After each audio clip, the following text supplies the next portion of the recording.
बिस्मिल्लाहिर्रहमानिर्रहीम। अस्सलाम वालेकुम प्यारा दोस्तों, मैं आहियां मोहम्मद इसाक परियार। अॼु मां अव्हां सां हिकु दिलि सां हिकु ॻाल्हि कयां थो।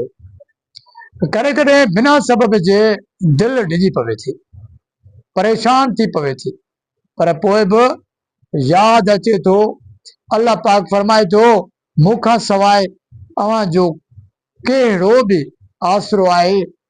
मूं जॾहिं बि अकेलो महसूस कयो हूंदो त पोइ मूं तोखे अल्लाह पाक खे या कुदरत खे सॾु कयो हूंदो, ए अल्लाह तूं आहीं, ए अल्लाह तूं आहीं। ऐं अंदरि मां आवाज़ आयो त मां बेशक अल्लाह आहियां, हमेशह तोसां साण आहियां।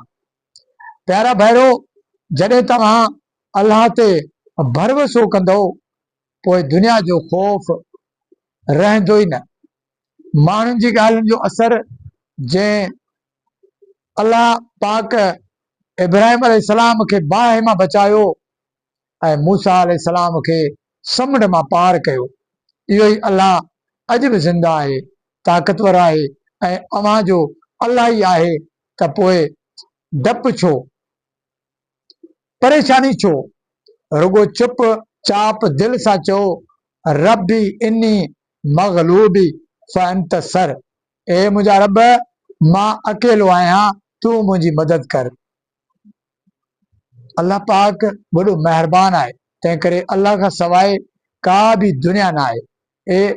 ऐं अव्हां ॾिसंदो त अल्लाह कीअं दिलि खे सुकून ॾींदो ऐं कीअं रस्तो खोलींदो ऐं अव्हां जे हथनि खे पाण वठी हलाईंदो। अल्लाह ते भरोसो कयो रखो ऐं डपु छॾियो, कमु जारी रखो, छो त अल्लाह अव्हां सां गॾु आहे। महिरबानी दोस्तो।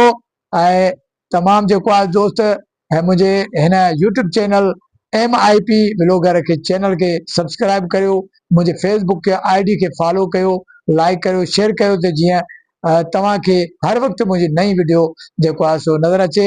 ऐं तमामु दोस्तनि जी वॾी महिरबानी। इंशाल्लाह वरी के ॿिए टॉपिक ते तव्हां सां ज़रूरु मुलाक़ात थींदी। तेसिताईं ॾींदो मोहम्मद इसाक परियार खे इजाज़त। अल्लाह निगहबान। पाकिस्तान ज़िंदाबाद।